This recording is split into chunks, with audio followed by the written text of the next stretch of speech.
नमस्कार, मी ॲडव्होकेट किरण घोडके.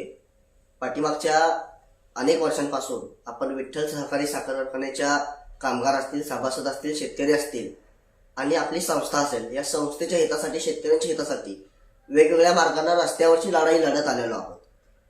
पाठीमागच्या वर्षी बरोबर 26 मे पासून आपण आमरण उपोषण साखर आयुक्त कार्यालय पुणे या ठिकाणी केलं होतं. नंतर सुरुवातीला मिळालेली 50% रक्कम आणि त्यानंतर राहिलेली उर्वरित 25% अशी जवळपास 9-9.5 कोटी रुपयांची एकंदरीत रक्कम आपण कामगारांना मिळवून देऊ शकलो. पण 1 वर्षानंतर वर्ष संपलं, परंतु संघर्ष अजून संपलेला नाही. आता पुन्हा एकदा ताकदीनं लोकांना, कामगारांना, सभासदांना आणि गोरगरिबांना सोबत घेऊन त्याच्यापेक्षा मोठी लढाई लढायची म्हणून मी पुन्हा एकदा मैदानात उतरलो. परंतु हे करत असताना आज आवर्जून तुमच्या सगळ्यांच्या समोर सांगतोय की पुन्हा एकदा ताकदीनं मैदानामध्ये उतरत असताना मी मैदानात उतरूच नये किंवा सभासद कामगारांना न्याय देण्यासाठी लढू नये, त्यांची बाजू मांडू नये म्हणून पुन्हा एकदा मला अडकवण्यासाठी, मला त्रास देण्यासाठी, मला संपवण्यासाठीची यंत्रणा या चेअरमन अभिजित पाटलांनी कार्यान्वित केलेली. आज हे का सांगतोय? पाठीमागच्याही वेळी सांगितलं की शेतकऱ्यांची पोरं लढली, बोलायला लागली की यांच्या बुडाखालची वाळू सरकायला सुरू होते. आज तीच परिस्थिती आहे की आपण किरणला इतक्या पद्धतीनं त्रास दिला, त्याचं कुटुंब, त्याचं भविष्य हे सगळं संपवण्याचा प्रयत्न केला, परंतु तरी किरण गप्प बसत नाही. किरण लढतोय, किरण भांडतोय, किरण अजूनही बोलतोय. याचा कुठेतरी राग, द्वेष हा चेअरमन अभिजित पाटील यांच्या मनात आहे. मला काही जवळच्या आणि विश्वसनीय सूत्रांकडून माहिती मिळाली, आमच्या लोकांकडून माहिती मिळाली की पुन्हा एकदा मला अडकवण्यासाठी, मला त्रास देण्यासाठी, किंबहुना मला कायमचं गप्प करण्यासाठी, संपवण्यासाठी, माझ्या जीवाचं बरं वाईट करण्याचं षडयंत्र अभिजित पाटील आणि त्याची पाळलेली पिळावळ ही करतेय, अशा पद्धतीची माहिती मिळाली. पण मी या ठिकाणी आवर्जून सांगू इच्छितो की मी घाबरणारातला, गप्प बसणारातला नाहीये, मी पळून जाणारातला नाहीये. मी लढणारा आहे, मी कामगारांचे प्रश्न मांडणारा आहे आणि मी माझं काम प्रामाणिकपणानं करत असताना जीव गमवायची सुद्धा माझी तयारी आहे. परंतु पुन्हा एकदा ताकदीनं पहिल्यापेक्षा मोठी लढाई जनतेची लढत असताना, लोकांना घेऊन मैदानामध्ये उतरत असताना मी मैदानात येऊच नये याच्यासाठी षडयंत्र खूप मोठं रचलं गेलंय.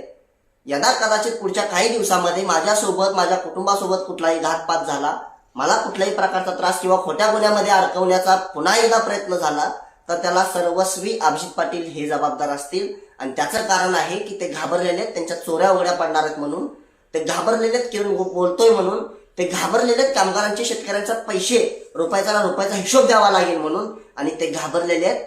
हा जनतेचा प्रश्न मांडणारा आणि कामगारांच्या हक्कासाठी लढणारा पोरगा पुन्हा जर मैदानात आला तर पुन्हा आपल्याला मागच्या वेळी जसं कामगारांना पैसे दिले नाहीयेत किंवा आपल्या वडिलांच्या, आईच्या वयाचे असणारे कर्मचारी साखर आयुक्त कार्यालयामध्ये उपाशीपोटी ज्यावेळी दारामध्ये बसवले गेले, त्यावेळी ढोंग करणारा अभिजित पाटील पुन्हा ती परिस्थिती येऊ नये याच्यासाठी मला संपवण्याचा कट रचतोय. आणि हे सांगण्यासाठी आज मी हा व्हिडिओ मुद्दामून बनवतोय.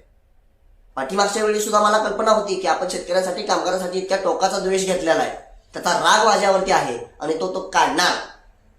पण तरी मी माझे प्रश्न मांडत राहिलो, लढत राहिलो. कामगारांच्या हक्काचे पैसे मी मिळवून देऊ शकलो. मी कामगारांचा नेता नसून नातू आहे आणि एका नातवानं आपल्या आज्याचे हक्काचे पैसे मिळवून देण्याची जबाबदारी त्या ठिकाणी पार पाडली होती. त्यासाठी कुठलाही त्रास सहन करण्याची माझी तयारी आणि मी तो केला. अभिजित पाटलाला या ठिकाणी आवर्जून सांगतो, तू जर खरंच प्रामाणिक असशील तर लेकरांच्या डोक्यावरती हात ठेवून सांग की या कामगारांना श्रद्धांजली वाहण्याची भाषा तू केली का नाही. मी तुझ्या मुलीच्या वयाचा आहे, तुझ्या मुलीमध्ये माझ्यामध्ये फार तर 2-5 वर्षाचा फरक असेल, परंतु स्वतःची लेकरं बाळं आनंदामध्ये, ख्याली खुशालीमध्ये वाढवत असताना माझ्यासारखं सामान्य शेतकऱ्याचं पोरगं लढतंय तर त्याला संपवण्याचा, त्याला जीवे मारण्याचा कट तू रचतोय, त्याला अडकवून त्याचं भविष्य संपवण्याचा प्रयत्न करतोय, त्याच्या कुटुंबाला त्रास देण्याचा प्रयत्न करतोय. एकदा खरंच अभिजित तू स्वतःला प्रश्न विचारून बघ की आपण करतोय ते योग्य आहे का. राहिला विषय माझ्या प्रामाणिकपणाचा, तर मी माझ्या कामगारांचे हक्काचे पैसे मिळवून देऊ शकलो, ते तुझ्या बोकांडी बसून मिळवून देऊ शकलो, हे माझं यश आहे. आणि यानंतर हक्काचे पैसे मिळवून दिले म्हणून तुला रागापोटी जे मला संपवण्यासाठी किंवा माझं भविष्य संपवण्यासाठी तुला हा खोटा षडयंत्र रचावं लागलं, मला कारागृहात घालावं लागलं, इतकी मोठी यंत्रणा लावावं लागली, हा माझ्या प्रामाणिकपणाचा पुरावा आहे. कारण तुझी लाळघोटेपणा करणारे, पायचाटोगिरी करणारे आज तुझ्यासोबत सत्तेत आहेत आणि सत्तेला लाथ मारून मी कामगारांच्या सभासदाच्या हितासाठी आज मैदानात उतरून लढतोय. फक्त लढत नाहीये, स्टंट करत नाहीये, तर कामगारांचे पैसे पैमापै मिळवून देण्याचं काम करतोय. इतका त्रास होऊन ज्या वयामध्ये आनंदानं फिरायला हवं, बागडायला हवं, मौज मजा करायला हवी, त्या वयामध्ये मी शेतकऱ्यांचे, कामगारांचे प्रश्न घेऊन लढतोय. मी माझी जबाबदारी पार पाडतोय आणि लोक माझ्या पाठीशी उभा आहेत, हे माझं यश आहे. त्यामुळे माझ्या जीवाचं काही बरं वाईट झालं, पोलीस प्रशासनालाही मी याबाबतचे अनेक पत्रव्यवहार केलेले आहेत.